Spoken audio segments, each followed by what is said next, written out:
ఎక్కడ విన్నా ఒకటే పేరు మంగపతి. శివాజీ గారు, ఎస్ ప్లీజ్.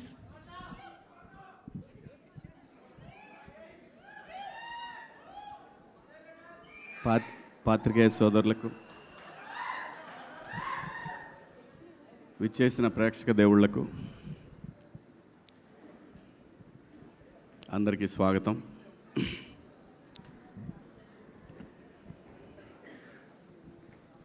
దీని అమ్మ 25 సంవత్సరాల నుంచి ఇలాంటి ఒక రోజు కోసం వెయిట్ చేస్తూ ఉన్నానండి. ఎప్పుడు మైక్ తీసుకున్నా మైక్ భయపడేది, ఇప్పుడు నేను భయపడుతున్నాను.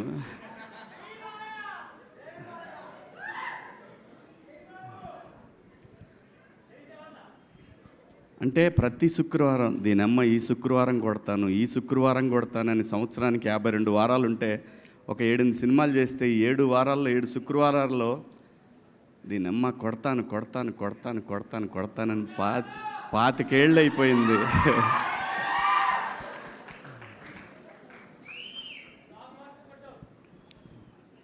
ప్రతి ఆర్టిస్ట్కి ఒక కళ ఉంటుందండి.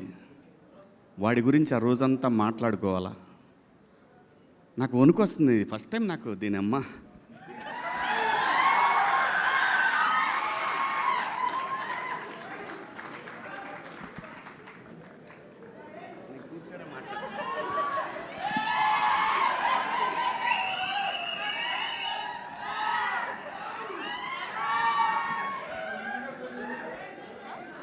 ఓకే ఓకే ఓకే వద్దు అది లేదు, అది లేదు, అదేం లేదండి. చచ్చా లేదు.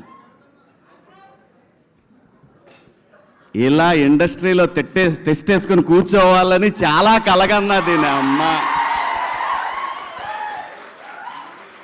ఇలా కూర్చోవాలని ఎంత కలగన్నానంటే, ప్రతి సినిమా జరుగుతున్నప్పుడు నిజంగా నేను ప్రతి సినిమాకి ఈ కళామ తల్లి నాకు పెట్టిన అన్నం మీద ఒట్టేసి చెప్తున్నాను, నేను ఏ రోజు కూడా ఒక నిర్మాతని నా సొంత సినిమాలాగా ఫీల్ అయ్యే చేశాను ఎప్పుడు కూడా. ప్రతి సినిమా దీని ఎక్క రావట్లేదు ఇంకా రావట్లేదని నరకం చూశాను. నిజం చెప్తున్నాను, నేను నరకం చూశాను.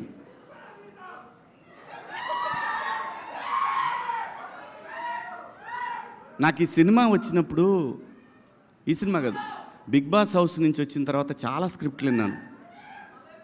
చాలా వచ్చినాయి, చాలా స్క్రిప్ట్లు. నిజం చెప్పాలంటే ఆగురా బైని నా బాధ చెప్పుకుందా ఉంటే మీరు. చాలా స్క్రిప్ట్లు వచ్చినాయండి. చేద్దామంటే చేస్తే బొచ్చేది డబ్బు వచ్చేది. నేను అప్పుడు అనుకున్నా, 13 ఏళ్ళు ఇండస్ట్రీకి దూరంగా ఉండి కూడా బతకగలిగిన నా కొడుకుని ఇంక ఈ డబ్బుల కోసం మనం పనిచేస్తే విలువే ఉంటుంది నాకు అనిపించింది. దానికోసం నేను అట్లా ఏ సినిమా పడితే సినిమా చేయదలుచుకోలేదు. ఈ సినిమా చెప్పడానికి వెంకట గారు ఫోన్ చేశారు. నానిగారు వెంకట గారు, ఆయన నానిగారు వెంకటే అంటారు, వెంకటరత్నం గారు. ఫోన్ చేస్తే సరే కథ వినమని గోపిని అడిగారు. అంటే నానిగారి నేను local producer one of the. తనకు చేసి అడిగితే సరే వింటాను అని చెప్పాను. ఎందుకంటే వాల్పోస్టర్ నుంచి వస్తుందని. అంటే నానిగారికి సింపుల్గా నేను ఒక మాట చెప్తాను, నేను ఏదైనా మాట్లాడానంటే ఇంకా మాటకి తిరుగు ఉండదు. నానిగారు మరో సూపర్ స్టార్ కృష్ణ తెలుగు ఇండస్ట్రీకి. అంటే పొగడితే మనకు రాదు, అది పొగడటం రాదు, ఇన్బిల్ట్లో లేదు. నిజం చెప్పటమే నాకు ఇష్టం. ఎందుకంటే సూపర్ స్టార్ కృష్ణ గారు ఏది ఉన్నా కానీ, నేను చదువుకునే రోజుల్లో ఏదున్నా కానీ ఆయన డేరింగ్ డాషింగ్ హీరో అనేవాళ్ళు ఆయన్ని. అలా ఏం సినిమా చేయాలన్నా సరే దమ్ముగా ఇండస్ట్రీకి కొత్త టెక్నాలజీ తెచ్చాడు, కొత్త లెన్సులు తెచ్చాడు, కొత్త కెమెరాలు తెచ్చాడు. తన కోసం వాయిస్లు ఒకసారి తేడా కొడితే కొత్త వాయిస్ కూడా తెచ్చేసాడు. అది దమ్ము. ఆ దమ్ము నేను నిజంగా చూస్తున్నా. అందుకే నాని గారిని, నాకన్నా చిన్నోడు, నేను నాని అని పిలవటానికి రావట్లేదు లోపల నుంచి. ఆ రెస్పెక్ట్ టువర్డ్స్ సినిమా పట్ల తనకున్న అంకిత భావం, ఆ మర్యాదను ఇవ్వాలనిపిస్తుంది. రావట్లేదు అట్లా నాని అని అనిపించట్లేదు. అంటే తను సక్సెస్ఫుల్ హీరో, తను నాకు డబ్బులు ఇచ్చాడు ఈ సినిమాకి, అలాగని చెప్పట్లేదు. ఆ మెంటాలిటీ కాదు మందే. ఏంటండి అని అంటాం అంతవరకే. నాని గారు అనేది ఎందుకంటున్నానంటే, టువర్డ్స్ సినిమా తను హీరోగా ఉండి ఇలాంటి సినిమాలు చేయాల్సిన అవసరం లేదు. 100 కోట్ల హీరో కొడితే 2-3 సినిమాలు కొట్టాడంటే 70-80 వెనకేయచ్చు. అలా కాకుండా సినిమాని ఎంకరేజ్ చేసి తను చెయ్యలేని, తన బిగినింగ్ డేస్లో చేయలేని సినిమాలని, అటువంటి కంటెంట్ని ఇండస్ట్రీకి ఇవ్వాలనే ఉద్దేశంతో తను స్టార్ట్ చేసిన వాల్ పోస్టర్ నుంచి ఎంతోమంది డైరెక్టర్లు వచ్చారు. అందుకు ఆయన్ని ఆ గౌరవం ఇవ్వాలనిపిస్తుంది నాకు. అలాగే జగదీష్ వచ్చి నాకు కథ చెప్పినప్పుడు లోపల మాత్రం ఉంది, అయిపోయిందిరా దీని ఎక్క ఇక దొరికింది, మనకు దొరికిందని. కానీ బయటపడలేదు. అమ్మ ఇటు బయటపడితే ఇటు మళ్ళీ వేరే ఎవరికైనా వెళ్తాడేమో, మాట్లాడతాడేమో, ఇవన్నీ ఉన్నాయి, లోపల చాలా ఉన్నాయి. వీళ్ళు టెస్టింగ్కి వచ్చారా లేకపోతే నా మీద నిజంగా నమ్మకానికి వచ్చారా అని. సరే మనకేంటి, మనకేం భయం లేదు. బాహుబలి సినిమా వచ్చిపోయినా కానీ నేను భయపడేవాడిని కాదు. నేను ఎందుకు వెయిట్ చేస్తున్నానంటే ఆ ఒక్కరోజు నేను ఫీల్ అవ్వాలి, దీని అమ్మ ఇది నా రోజు అనేది నేను ఫీల్ అవ్వాలి. దానికోసం ఏది పడితే అది చేయకుండా ఈ కథ విన్నప్పుడు నేనేం అడగలేదు. నేను ఒక్క మాట కూడా నాని గారు ఎందుకు అనుకున్నారు నన్ను ఈ సినిమాకి అని అన్నాను. నేను నాని గారు కదండి మేమే అనుకున్నాము. నాని గారు యాక్సెప్ట్ చేశారు కదా అని. అవును యాక్సెప్ట్ చేశారండి. ఎందుకంటే మళ్ళీ డౌట్ ఇంకేమన్నా పెడతారేమో సినిమాకి అని. నన్ను ఈ క్యారెక్టర్లు అసలు మీరెలా అనుకున్నారు, ఎవరు అనుకోరు కదా ఇలాంటి క్యారెక్టర్లు. కానీ నాకు తెలుసు లోపల నర్రరూప రాక్షసులు అనే ఆర్టిస్టులు ఉన్నారనే విషయం నాకు మాత్రమే తెలుసు. అది అడిగినప్పుడు నా డైరెక్టర్ శ్రీనివాస్ రెడ్డి అని ఉన్నాడు, ఆయన కొడుకే ఈ కార్తీక్. తను సజెస్ట్ చేశాడంట జగదీష్కి. ఆ రోజు అవును నువ్వైనా ఎలా అనుకున్నావు కార్తీక్ అంటే, ఏముందండి పగలంతా మాల్స్లో కూర్చునేవాళ్ళం, రాసుకునేవాళ్ళం, కేఫ్లో కూర్చునేవాళ్ళం, రాసుకునేవాళ్ళం, కొంచెం మాట్లాడతాను ఈరోజు, ఇంక మళ్ళీ మనం ఇలా మాట్లాడటానికి ఇంకా అంత ఎక్సైట్ అవ్వను. ఇంతకన్నా పెద్ద ఎక్సైట్మెంట్ ఇంకేం ఉండదు లైఫ్లో, అంతకన్నా ఎక్సైట్ అవ్వను. మాల్లో కూర్చున్నప్పుడు సాయంత్రం టీవీ పెడితే మాకు టీవీలో శివన్న కనపడేవాడు, అక్కడెక్కడో తగిలేదు సార్ మీరు మాకు. అమ్మిడే అమ్మ, దేవుడి రైటింగ్ ఎలా ఉంటుందో చూడండి. నేను బిగ్ బాస్ చేస్తాను ఎవడనుకోడు, వీడికేం కర్మ, ఎందుకు చేస్తున్నాడు ఇటు తెలీదు. అదంతే, ఎవడు ఎప్పుడు ఎక్కడ తిరిగా వాడికి రోజు రావాలో అది రాసి పెట్టుంటుంది. అదంతా కూడా నాకు 25 సంవత్సరాలు పట్టిందండి. కానీ నేను ఏ రోజు కూడా నేను భయపడలేదు, వెళ్ళిపోవాలనుకోలేదు, రాదు అనే ఆ టెన్షన్ లేదు. కానీ ఉంది, నేను చెప్పాలి ఇది ఆ రోజున రే నీ అమ్మ. ఇలాంటి ఒక గొప్ప అనుభూతిని పొందాలి. నా స్ట్రగుల్ చూసిన నా వైఫ్ కానీ నా పిల్లలు కానీ వాళ్ళు నాకంటే ఎక్కువ వేదన అనుభవించేవాళ్ళండి. ఇంట్లో ఏం కాదులేబ్బా ఆడుద్ది, ఈ సినిమా బాగా ఆడుద్దని మా ఆవిడ నాకు ఓదార్పు యాత్రలో. పిల్లలు, నా ఫ్యామిలీస్ అంటే మా అత్తగారి ఫ్యామిలీ కానీ మా ఫ్యామిలీ కానీ నా ఫ్రెండ్స్ కానీ అందరూ ఇలా నాకు నా బాధ ఏంటంటే నేను ₹1 కూడా మళ్ళీ నేను తీసుకెళ్ళి ఎక్కడ ఈ సినిమా నుంచి వచ్చిన డబ్బుల్ని చిన్న చిన్న ప్రాపర్టీలు కొన్నాను కానీ మేజర్ డబ్బు మళ్ళీ సినిమాకే పెట్టాను. నేను నా ఫ్రెండ్స్ సినిమాలు తీసినా, నేను సినిమా తీసిన సినిమాకే పెట్టాను. ఎందుకంటే సినిమా పట్ల నాన్నగారికి ఎంతైతే ఒక ప్యాషన్ ఉందో ఆ కసి నాకు, నేను సినిమాలు తీస్తా, నేను ఖచ్చితంగా తీస్తా. ఇలాంటివి ఇది నేను లవ్ స్టోరీలు తీస్తాను, నాకు లవ్ స్టోరీలు అంటే ఇష్టం, నా ఫస్ట్ నుంచి లవ్ స్టోరీలు అంటే ఇష్టం. ఆ కసి ఉంది, ఆ కసికి రోజు రాట్లా, వచ్చింది నా అమ్మ వచ్చింది, దీని ఎక్క తీస్తా, మంచి మంచి సినిమాలు తీస్తారు. నాకు ఆ బలం జగదీష్ ఇచ్చాడు. ఆ బలానికి సహకారం నానిబాయ్ ఇచ్చాడు. ఏటే ఏమకల్లా రా అన్నంత ఆ క్యారెక్టర్ల పవర్ని ఆడియన్స్ ఎంజాయ్ చేస్తున్నారు చూసావా. దీని అమ్మ అది నాకు తెలుసు చేస్తారని. అది ఎలా తెలుసండి, ఇన్నాళ్ళ అనుభవంలో ఆ క్యారెక్టర్ అతను చెప్పినప్పుడు జారిపోద్దనే టెన్షన్ ఉందే కానీ మనకి ఇది చెయ్యలేము, దీంతో మనం ఆట ఆడిస్తామనే విషయం నాకు బలంగా తెలుసు. నాకు తోడు దాము ఎంత మంచి ఆర్టిస్టో, అంత మంచి. మేమిద్దరం చాలా డిస్కస్ చేసుకునేవాళ్ళం షార్ట్స్ జరుగుతున్నప్పుడు. ఏంటబ్బాయ్ ఏంటి మనోడు 360 డిగ్రీల్లో తీసేవాడు. సినిమా చేసిన షాటు 360 డిగ్రీల్లో అన్నిసార్లు మేము యాక్ట్ చేసేవాళ్ళం అనమాట. చాలా గొప్ప ఎక్స్పీరియన్స్ ఈ సినిమా. ఇంత గొప్ప ఎక్స్పీరియన్స్ ప్రతి ఆర్టిస్ట్కి ఎప్పుడో ఒకసారే వస్తుంది. తర్వాత అలవాటైతే అది వేరే విషయం. ఆ ఒక్క దానికోసం ఎంత తపన పడతాడంటే ఆర్టిస్టు. ఎక్కడన్నా ఎడారిలో ఎక్కడన్నా మంచినీళ్ళు 24 అవర్స్ దొరకకపోతే ఎంత అప్సెట్ అవుతాడో, ఎంత తాహతహలాడుతూ ఉంటాడో, మంచినీళ్ళు అల్లాడిపోతాడో. అలా దీని అమ్మ ఒక్క క్యారెక్టర్. అలాగే నేను సినిమా పేరు చెప్పను, కానీ నేను బిగ్ బాస్ హౌస్ నుంచి వచ్చిన తర్వాత వెళ్ళలేదు. అప్పటికి వెళ్ళకముందు ఓ పెద్ద పాన్ ఇండియా సినిమా, ఓ పెద్ద క్యారెక్టరు. అంటే ఈరోజు వచ్చిన ఈ ఇమేజ్కి ఇంకో 4 గంటలు ఉండేదేమో. అలాంటి ఒక క్యారెక్టర్ వచ్చింది, పళ్ళెం దాకా వచ్చింది, కానీ అది పళ్ళెం నుంచి నా నోట్లోకి పోలేదు. చాలా బాధపడ్డాను. ఏంటి ఇంకా ఎన్నాళ్ళ పరీక్ష ఇదని చాలా అప్సెట్ అయ్యాను. కానీ బిగ్ బాస్ హౌస్ నాకు ఏం నేర్పిందంటే లైఫ్లో పేషెన్సీ, ఇంకా పేషెన్సీ. ఇది ప్రతివాడి లైఫ్కి అవసరం. మరీ ముఖ్యంగా కష్టాల్లో ఉన్న వాళ్ళకి, బిలో మిడిల్ క్లాస్ వాళ్ళకి కూడా, ప్రతి ఒక్కడికి కూడా పేషెన్సీ అనేది చాలా ఇంపార్టెంట్. అలాంటి పేషెన్సీ మనకు జీవితాన్ని ఇస్తుంది. అలా పేషెన్సీ లేకపోతే జీవితాన్ని లాగేసుకుంటుంది కూడా. సో ఇవన్నీ కూడా ఒక ఆర్టిస్ట్గా 25 సంవత్సరాల్లో, అంటే 28 నొక్కేశాను 3 ఏళ్ళు 28 ఏళ్ళు అయింది పరిశ్రమకు వచ్చి. నేను అటువంటప్పుడు నేను ఇంకా భయపడ్డాను. ఇంకా ఎవరన్నా కదిలిస్తే ఏడుస్తానేమో అని అనుకున్నాను, కానీ దీనమ్మ అది రాలేదు.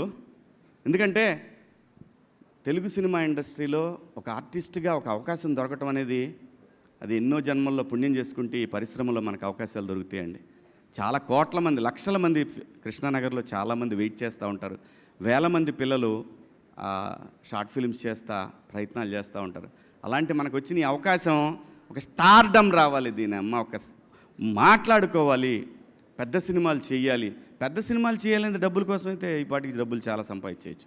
అలా కాదు. ఇన్నాళ్ళు నేను నా జీవితం అంతా ఒక హాఫ్ ఆఫ్ ద లైఫ్ నేను ఇక్కడే స్పెండ్ చేసినప్పుడు నాకు ఆ గుర్తింపు రాకపోతే చచ్చిపోయేటప్పుడు కూడా అదే బాధ ఉంటుంది. ఆ బాధతోనే, ఆ వేదంతోనే చచ్చిపోతానేమో అని భయం కూడా ఉండేది నాకు. ఒక్క రోజు కావాలి. Thank you Nanibhai, thank you so much, love you. ఇంకా ఆర్టిస్టుల విషయానికి వస్తే, దాము మా రైట్ హ్యాండ్ అయితే మా మాయ ముత్యాలయ్య గారు అండే ఆయన, అలాగే మేడం రోహిణి గారు, అలాగే పిల్లలిద్దరు వెళ్తే అసలు మాట్లాడేవాడిని కాదు. ఆ భయం ఉండాలి మనం అంటే అని, అసలు వచ్చినా మాట్లాడేవాడిని కాదు. అలాగే మరీ ముఖ్యంగా ఈ సినిమాలో ఒక బరువును మోస్తూ ఉండే ఒక రఘు ఫ్రెండ్ క్యారెక్టర్, అది చాలా బరువు మోస్తూ ఉంటుంది. ఆ పాత్ర తాలూకు బరువు అంతా కూడా, ఈ చందుగాడి బరువు అంతా కూడా ఆ పాత్ర మోస్తూ ఉంటుంది. అద్భుతం, అది ఎంత గొప్పగా రాశాడో ఆ పాత్రని. అలాగే మా జడ్జి గారు కానివ్వండి, అందులో ప్రతి చిన్న పాత్ర కూడా, కమలు, సుబ్బారావు, ప్రతి ఒక్కళ్ళు అద్భుతంగా చేశారు. అలాగే మ్యూజిక్ డైరెక్టర్ వెళ్ళిపోయాడేంటి ఆయన కానివ్వండి, మన సాంగ్ రాసిన లిరిక్ రైటర్ గారు చారి గారు కానివ్వండి, ప్రతి ఒక్కళ్ళు, అయ్యో మన ప్రియదర్శి ఫ్రెండ్ కానివ్వండి. ఆ తర్వాత ఇంకా ఎవరున్నారు, ప్రభావతి గారు, వాట్ అన్ యాక్ట్రెస్. నాకు అద్భుతంగా నచ్చింది ఆ షర్ట్ ఐరన్ చేస్తూ. నేను యాడ్లో నాకు చాలా బాగా టచ్ అయింది. అది అమ్మ మాట్లాడుతూ ఉన్నట్టు, అమ్మ జోల పాడుతున్నట్టు అనిపిస్తుంది. ఆ షాట్ అద్భుతమైన షాట్, అది చాలా బాగా అనిపిస్తుంది. ఆవిడ బాగా అందరికీ బాగా ప్రూవ్డ్ ఆర్టిస్ట్. ఆవిడ అంతా భలే సెలెక్ట్ చేసుకున్నాడు అందరినీ కూడా. ఈ సినిమాలో నాకు చాలా ఇష్టమైన నాగార్జున, టోపీ వాళ్ళ. Where is he? నాగార్జున నా పాలిటి యముడు అండే, తాళం లేదండి. Continuity sir please. నాకు మొగుడు అంటే ఆడక్కడే ఈ సినిమాలో. నేను అందరికి మొగుడు అయితే ఆడు నాకు మొగుడు. డబ్బింగ్ అయిపోయినాక మళ్ళీ వచ్చి జగదీష్ చెప్పి రే ఏంట్రా అరక నుంచి ఉరికిచ్చారు ఒక డైలాగ్ కోసం రా నన్ను అరక నుంచి పరిగెత్తుకొచ్చాను నేను, ఎందుకంటే అతని ప్యాషన్ కోసం నేను వచ్చాను. సో అలా అందరూ బ్యూటిఫుల్గా ఉంది, టీం అంతా కూడా యంగ్ టీం, అందరూ అద్భుతంగా ఈ సినిమాకి పనిచేశారు. ఎక్కడెక్కడి నుంచి ఫోన్లు అంటే అసలు ఆ ట్వీట్లు ఫస్ట్ నాకు నానిగారు షో జరుగుతున్నప్పుడు చూపించాడు. హీఈస్ కిల్లింగ్ మ్యాన్ వార్నియా, వా ఇది కదా మనకు కావాలి, హీఈస్ కిల్లింగ్. ఇలాంటి ఒక మంగపతి పాత్ర లైఫ్లో ఎప్పుడో ఒకసారి వస్తుందండి, ప్రతిసారి రాదు. ప్రకాష్ రాజ్ గారిని అంతపురం సినిమాలో చూస్తున్నప్పుడు అలాగే నేను మొనార్క్ని అంటాడు ఆ సినిమా అదొకటి. అలాంటి ఒక పాత్రలు రేర్గా వస్తుంటాయి. ఆ వచ్చినప్పుడు అది ఆడియన్స్ గుర్తిస్తే ఆ మజానే వేరు, ఆ కిక్కే వేరబ్బా. అలాంటి కిక్ని నేను ఎంజాయ్ చేస్తున్నాను. అలాగే నేను బాగా ఫ్రస్ట్రేషన్కి గురయ్యి ఈ చెయ్యి దొబ్బెట్టుకున్న ఒక వారం రోజులు, అది సరిపోదా శనివారంలో ఎస్జే సూర్య క్యారెక్టర్ చూసి బాత్రూంలో గుద్దితే అద్దం పగలాల్సింది నా చెయ్యి పగిలింది, వేరే విషయం. ఎందుకంటే అలాంటి ఒక క్యారెక్టర్ దొరికితే నరికి పడదొబ్బుతామనేంత కసి ఉంటుంది. అంటే ఎంత హంగర్తో ఉన్నామనేది, అది ఆ హంగర్ని లోపల ఎంత స్ట్రగుల్ ఉంటుందంటే బీపీ షుగర్లు కూడా వస్తాయి. ఇలాగే అంత పెయిన్ ఉండేది నాకు. ఆ పెయిన్ మొత్తాన్ని కూడా జగదీష్ ఏ జన్మలో నాకు బాకీ ఉండి ఉంటాడు, ఆ రుణం ఇప్పుడు తీర్చుకున్నాడు. ఈ రుణం నేను తర్వాత ఎప్పుడో తీరుస్తా తనకి. అలాగే నానిబాయ్, మీరు అద్భుతం. నాకన్నా చిన్నవారైనా మీరు, యు ఆర్ సంథింగ్ డిఫరెంట్.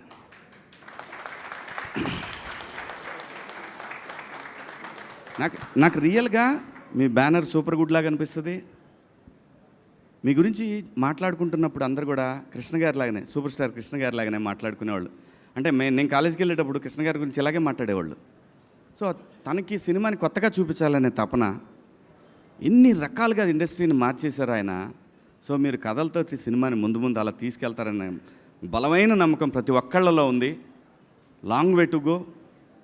నిజంగా మనస్ఫూర్తిగా ఒక బ్లడ్ రిలేషన్ కన్నా ఎక్కువ సంతోషపడుతూ నేను మీకు చెప్తున్నాను, ఇది మీరు ఇండస్ట్రీలో సంథింగ్ అవుతారు ఏ రోజుకైనా సరే. You or something.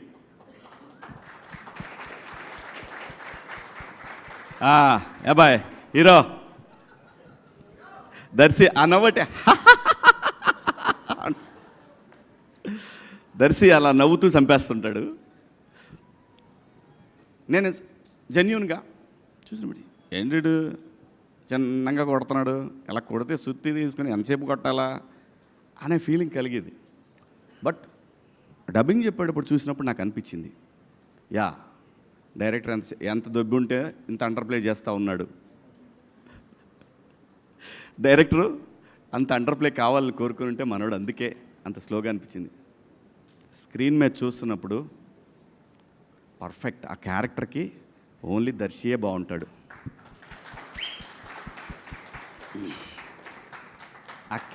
అసలు ఈ కథని ట్రస్ట్ చేసినాడు hero, but he's real hero. Nanibhai, ఇంకా మాట్లాడాల్సింది ఎవరి గురించి అంటే దీప్తి గారు. దీప్తి గారు ఎలా అంటే ఫస్ట్ డే చూసినప్పుడు కంగారు పడుతున్నారు, అటు వెళ్తున్నారు, మానిటర్ దగ్గరికి వెళ్తున్నారు. అప్పుడు చెప్పారు ఇట్లా నానిగారి సిస్టరు, అదే ఫస్ట్ టైం కలవటం. నానిగారి సిస్టరు అంటే నాకు అప్పుడు గుర్తొచ్చింది, ఆవిడ ఫిలిం చేశారు కదా, గుర్తొచ్చింది. మానిటర్ దగ్గరికి వెళ్ళారు, నేను స్టార్ట్ చేశాను, లేచి వెళ్ళిపోయారు అక్కడి నుంచి. ఆవిడ వెళ్ళిపోయారు, ఎవరు లేరు, మొత్తం ఎక్కడవాళ్ళు అక్కడ ఏంటి అని అన్నా ఉంటే మొత్తం రామోజీ ఫిల్మ్ సిటీలో వేరే సెట్లో కూడా వినపడేది. ఎందుకంటే దీని అమ్మ కసి అండి, 25 సంవత్సరాల కసిని ఒక క్యారెక్టర్ నాకు దొరికినప్పుడు నరికిపడదొబ్బాలి కదా, నరికిపడ. అలా దీప్తి గారు ప్రతి చోట కూడా నేను గమనించాను, డైరెక్టర్కి ఎంత సపోర్ట్ అంటే ఆవిడ, ఓ మై గాడ్. జనరల్గా ఏమవుతుందంటే డైరెక్షన్ డిపార్ట్మెంట్కి ప్రొడక్షన్కి ఎప్పుడు కూడా క్లాష్ ఉంటుంది. ఇది అదవుతుంది, ఇది అవుతుందని వాళ్ళు వెళ్ళాం, అక్క మనకి ఇదే కావాలక్క అని ఇక్కడి నుంచి ఇదంతా చూశాను. ఇది చాలా సినిమాలకు చూస్తూనే ఉంటాము. ఇది ఆవిడ చాలా ఉపయోగపడ్డారు ఈ సినిమాకి, డైరెక్టర్కి అన్డౌటెడ్లీ దీప్తి గారు, బ్యాక్బోన్ జగదీష్కి అన్డౌటెడ్లీ. సరే, ఇంకో మేడం ఉన్నారు, ఏం చేస్తున్నారు? ఓకే, చేసుకోండి. ఏదో చేసుకోండి. అవును, అలాగైందా? సర్లే కానీ. ఇది ప్రశాంతి గారు. ఇలా ఆడుతూ పాడుతూ ఒక ప్రొడక్షన్ చేయొచ్చంటే, అలా ఫస్ట్ టైం నేను 96 ఫిలిమ్స్ దాకా చేశాను. నేను కూడా ఫస్ట్ టైం ఒక ప్రొడక్షన్ హౌస్లో ఇలా ఆ సినిమా అంటే ఏదో షార్ట్ ఫిల్మ్లా చేసి పడదబ్బారు, జస్ట్ లైక్ దట్. నిజంగా బట్ ఆ ఫ్రీడమ్ ఇచ్చింది నాని గారు. ఎండ్ ఆఫ్ ది డే ప్రతి ఒక్కటి కూడా అన్నిటి leads to, all roads leads to Nani గారు.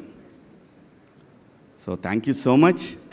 ముఖ్యంగా ప్రింట్ మీడియా, ఎలక్ట్రానిక్ మీడియా, ఎక్కడో 7 సముద్రాల అవతల ఉన్నటువంటి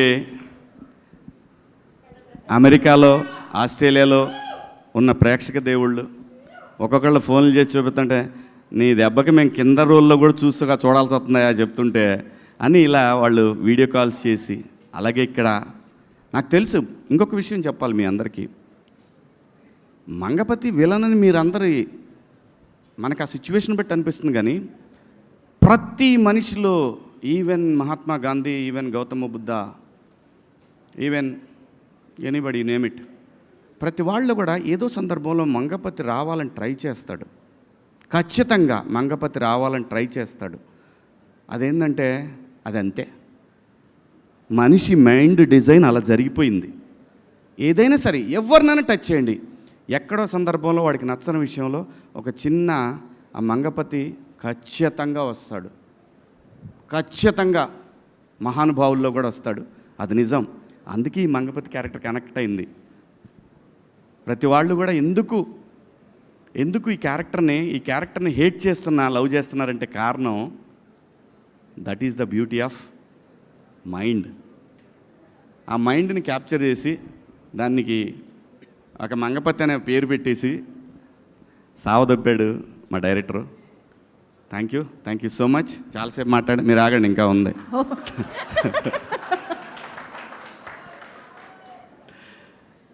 ప్రతి ఒక్కళ్ళకి కూడా 2 తెలుగు రాష్ట్రాల్లో ఈ సినిమాని తమ సొంత సినిమాలాగా భావించి ఆదరిస్తున్న ప్రేక్షక దేవుళ్ళందరికీ కూడా శిరస్సు వంచి అభివందనలు, మీ పాదాభివందనలు చేసుకుంటూ, సినిమా జిందాబాద్,